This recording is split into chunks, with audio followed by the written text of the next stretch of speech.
Imagine standing in a forest at night. But I don't want you to picture your local woods. I want you to picture a completely frozen, just seemingly endless expanse of Nordic pine trees. Oh, yeah. The kind of cold where it physically hurts. Exactly. It literally hurts your lungs just to draw a breath. And the silence around you is so so incredibly heavy that you can actually hear the blood rushing in your own ears. Mm-hmm. In that kind of extreme, profound isolation, your mind doesn't just rest. It starts projecting. It starts populating the shadows, just outside your peripheral vision. It really does. I mean, human beings simply aren't psychologically wired to exist in a complete vacuum of stimulation. Right. When the environment deprives us of everything but silence and darkness, we instinctively begin to feel a presence. We stop interpreting the landscape around us as just a collection of inanimate objects. We start interacting with it as an entity. And that eerie, deeply human reflex is really the beating heart of what we are doing today. So, welcome to the Deep Dive. We are so glad to have you with us as we explore a truly captivating set of sources. It's a fantastic collection today. It really is. It's all centered around this 2026 book called Exploring the Finnish Mythos, Songs of the North. It was compiled by Todd Fischer and published by Metacortex Publishing House. Yeah, and Fisher's work here is it's groundbreaking. For sure. So the mission for our deep dive today is to take you on a journey into the frozen heart of Finland. We're tracing this realization that mythology isn't just a collection of ancient fairy tales. No, not at all. Myths are actual functional, emotional survival mechanisms. They're forged by the very landscapes we inhabit. Okay, let's unpack this. Think about how a massive thunderstorm makes you feel instantly small. Or, how total silence in an empty house can suddenly make your mind race. Right, you jump at every single creak of the floorboards. Now, I want you to multiply that feeling by endless months of frozen darkness. Honestly, that's the perfect way to establish our baseline for this discussion. Because the core perspective we really need to adopt when looking at this material is that ancient animism. This widespread idea that forests and lakes have a conscious spirit. Yeah, exactly. It wasn't just some primitive superstition born out of a lack of scientific understanding. It was a highly sophisticated psychological response to a very specific environment. Mm-hmm.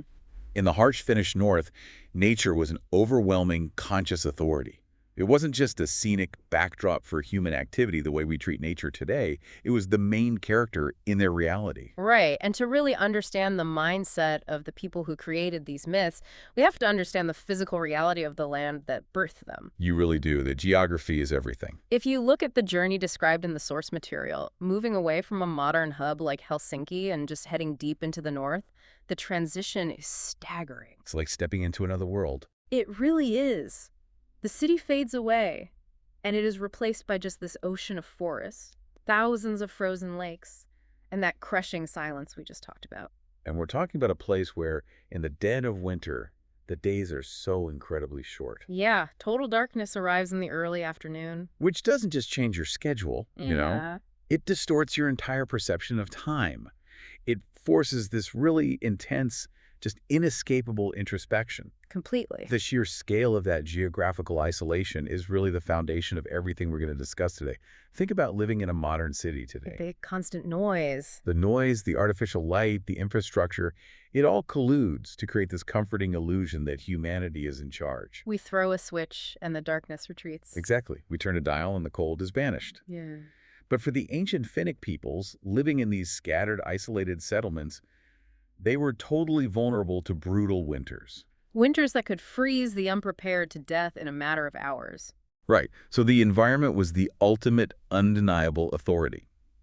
Standing out there against that scale of wilderness, human beings are forced to confront their own fragility. Wow. Yeah. So the wilderness didn't feel symbolic to them. It felt immediate. It felt alive. I have to stop you there, though, and maybe push back a little bit, or at least play devil's advocate for a moment here. Sure, go for it. Because when I hear about someone standing alone in the freezing dark, totally isolated from society, and suddenly feeling like the trees are watching them, my modern brain just says hallucination. Sensory deprivation. Exactly, sensory deprivation. Yeah. Isn't this just the human brain glitching out because it's starved for input? Yeah. Why are we framing this as a sophisticated survival mechanism rather than, just a side effect of isolation?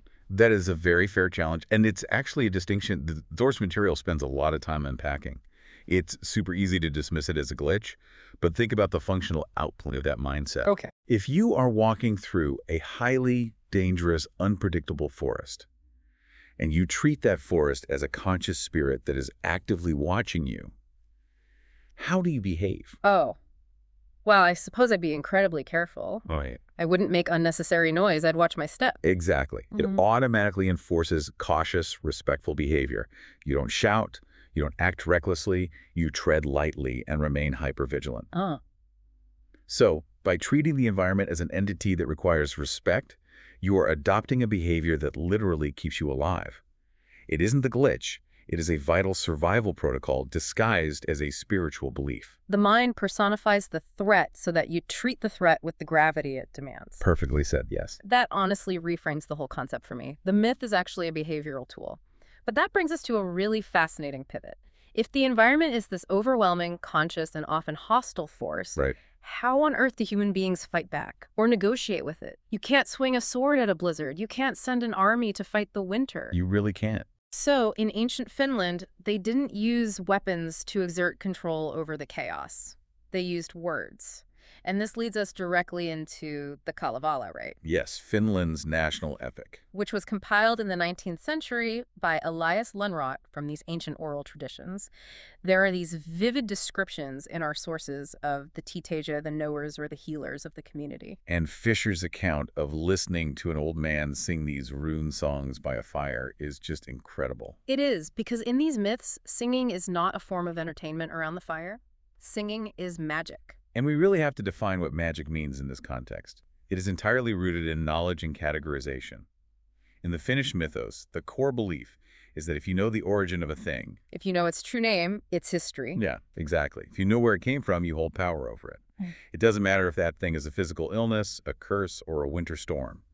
By singing the origin of a threat, the Titeja is essentially commanding it. Which is such a brilliant psychological mechanism. When I was reading this, I couldn't help but draw a direct line to modern psychology. Oh, absolutely. Isn't this exactly what therapy is today? You sit in a room with a professional, and the entire goal is to name the origin of your anxiety or your trauma. Yeah. Because when a fear is unnamed, it's this massive, abstract monster that controls your life.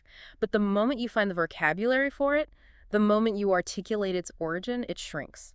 It becomes manageable. It loses its power. Exactly. The ancient Finns were doing the exact same thing, just with a mythological vocabulary instead of a clinical one. What's fascinating here is how quick modern society is to mock ancient concepts of magic as backward or naive.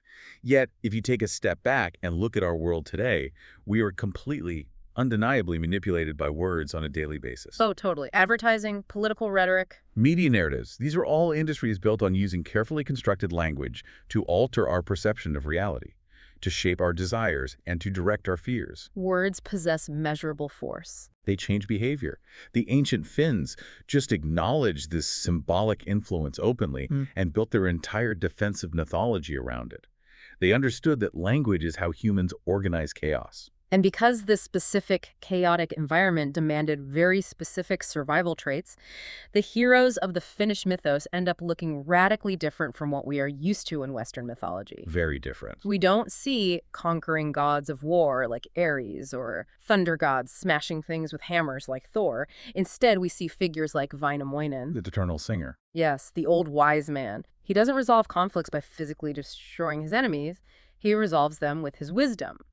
There is this incredibly famous story in the Kalevala where Vainamoinen literally sings a young, arrogant rival into a swamp. It's such a great image. It is. He doesn't hit him, he just outsings him, sinking him deeper into the mud with his mastery of words.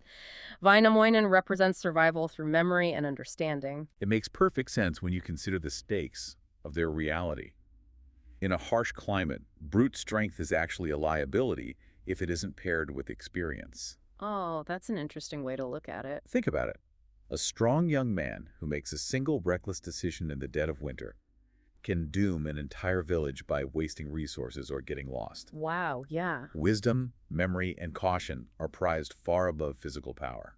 You also see this with another central archetype, Ilmarinen, the great blacksmith. He is the creator figure. He is famous for forging the Sampo. The Sampo is such an interesting concept in these sources. It's described as this mysterious, almost mechanical object of endless wealth and abundance. Right, it grinds out flour, salt, and gold. Yeah. Yes. And we need to look at why a culture dreams up an object like the Sampo. If you are a civilization locked in an environment defined by extreme scarcity, where the ground is frozen solid for half the year and famine is a constant shadow. Your ultimate fantasy isn't military conquest. Exactly. Your ultimate fantasy is resource security. Yeah. The Sampo is the dream of a machine that never stops providing. It's the ultimate safety net. Right. Ilmarinen represents survival through creation, through tools, and through humanity's desperate ability to carve a warm, safe, and fed space out of the unforgiving cold. He's the human refusal to simply lie down and freeze. But here's where it gets really interesting. Alongside the wise man who remembers everything and the creator who builds tools for survival, the mythos introduces Lemminkainen. Ah, yes. And Lemminkainen is the exact opposite of everything we just talked about. He is this reckless, restless, arrogant, impulsive spirit. He represents the raw human hunger for intensity and constant motion. He's chaos. Total chaos. Yeah. And the myths do not treat him kindly. The environment punishes him brutally for his recklessness. He ends up killed, broken apart, and thrown into the river of death. Requiring his mother to painstakingly retrieve his pieces and resurrect him. Right. So my question is, if this culture values caution, restraint, and memory so highly, why even include a reckless, arrogant hero in their national epic? Why not just write stories about cautious people surviving? Because a mythology that only reflects the ideal behavior isn't a true reflection of the human condition. It becomes sterile. The myths have to encompass human nature in its entirety to be effective. That makes sense. Every culture, no matter how dangerous the environment, produces people who are fundamentally terrified of stillness. There are always individuals who use momentum, adrenaline, and risk as an escape from themselves. The myth acknowledges this highly seductive human impulse. Yeah, we are naturally drawn to reckless, charming, impulsive people. They are exciting. But the myth includes Lemminkainen to serve as a grim, undeniable warning. A cautionary tale. Exactly. The story says, yes, this energy exists in us, but look at what the northern winter does to the unprepared. The landscape does not forgive impulsivity. It will break you apart. The landscape does not forgive. That perfectly transitions us to how the Finnish mythos views the ultimate unavoidable threats, which are winter and death. Right. If you look at Louhi, the powerful female figure who rules Pohjola, which represents the Dark North, she is the primary antagonist of the Kalevala. But the sources make a crucial point about her character. She is not a typical evil villain in the way Western traditions usually frame the bad guy. No, applying the label of evil to Louhi is a modern moral projection that it doesn't fit. Yeah. She's simply unforgiving. She operates with the cold, absolute indifference of a winter storm. Right. When a blizzard wipes out a harvest or traps a hunter, you don't call the blizzard evil. You just respect its terrifying power and try to survive it. Louhi represents the unpredictability and the severity of the environment itself. She whores the sun and the moon. She sends diseases. She is the physical reality of winter personified into a force you have to bargain with. And that profound geographical influence leads directly into their concept of the afterlife, which is called Tornella. It's so striking. There's a vivid moment in the source material where Fischer is visiting a snow-buried cemetery in the far north. It really highlights the contrast for you as the reader. When we think of the underworld in a lot of Western or Mediterranean traditions, it's a fiery hell. Right, it's violent, it's loud. It's full of torment and heat. But Tuonela is separated by a dark river, and it is just cold and silent and distant. It's a brilliant example of how geography dictates our spiritual architecture. In a land where winter regularly strips the world, bare freezing the lakes solid and suspending all visible life under this blanket of white. Death isn't viewed as a fiery apocalypse. No, it isn't an explosion of punishment. It is viewed as a quiet, melancholic transition.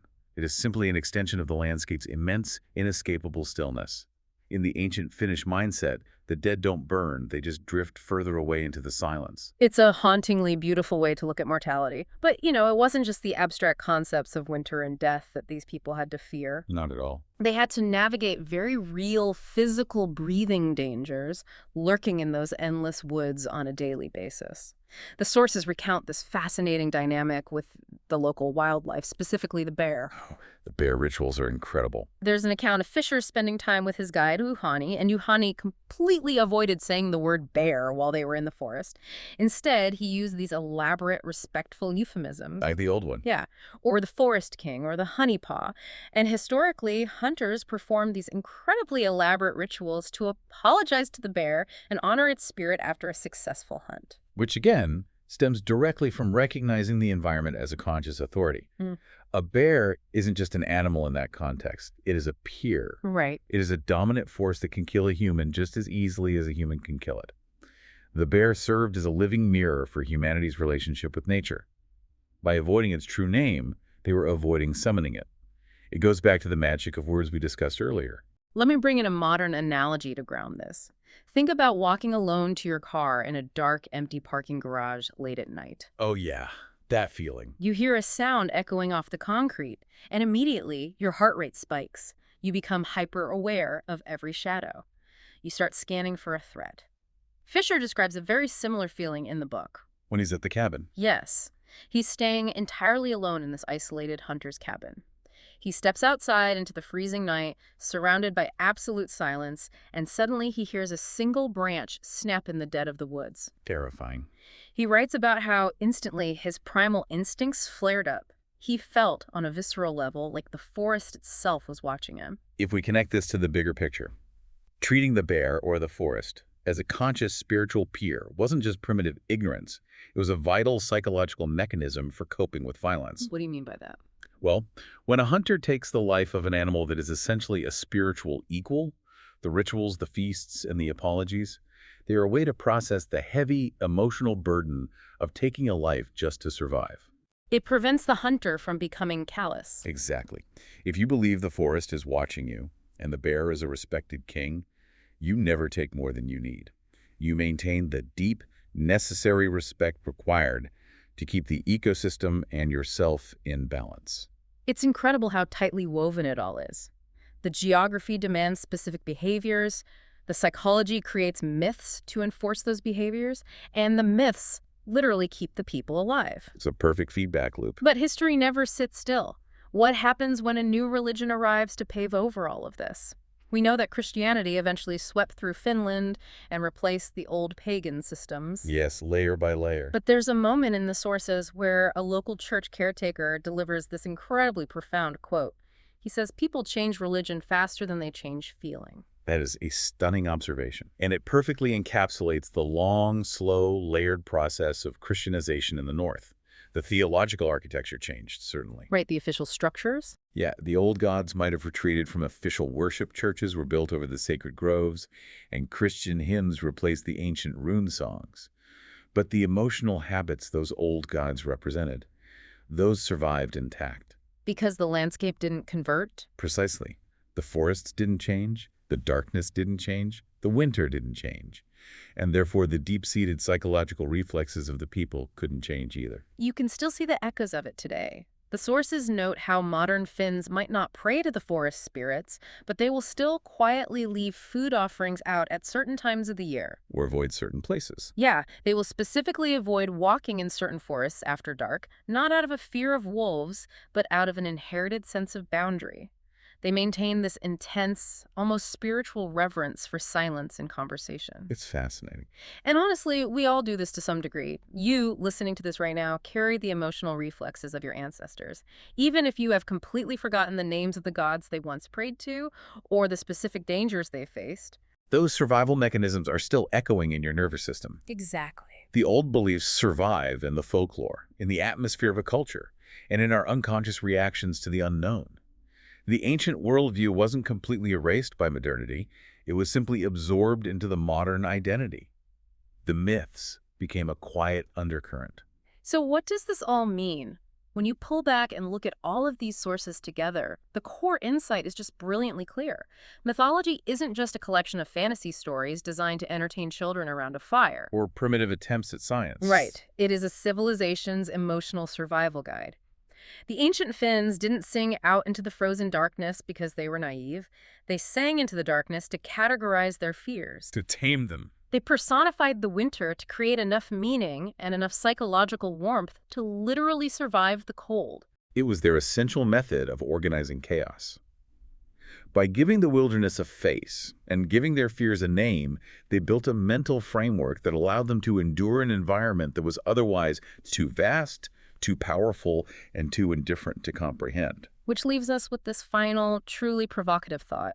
It's something the source material circles around but never explicitly asks, and I think it's the perfect idea for you to take away from this deep dive. Let's hear it. If it is fundamentally true that extreme environments naturally forge the mythologies and the psychological reflexes of the people living inside them, what kind of bizarre, unconscious mythologies are we hardwiring into our own brains right now? Oh, wow. Because today, we spend a massive portion of our lives wandering through the artificial, endless digital wilderness of the modern internet. It's a landscape with its own invisible predators, its own shifting realities, and its own deep, dark woods. It raises a critical question about human adaptation. If the frozen forests of Finland birthed spirits of caution, respect, and songs of memory, what sort of emotional survival mechanisms are we currently developing to navigate the constant noise of our digital age? Right, the outrage, the algorithmic wilderness. Exactly. What will our generation's Kalevala look like? It makes you wonder if hundreds of years from now, people will look back at our digital habits, our doom scrolling, and our online behaviors as our own primitive survival rituals. We were just trying to organize the chaos of the information age. That's a powerful thought to end on. Thank you so much for joining us on this deep dive into the songs of the North. The next time you find yourself alone in a silent room or walking down a quiet, dark street, pay attention to where your mind goes. You might just feel the echo of an ancient frozen forest waiting in the shadows. Take care and keep exploring.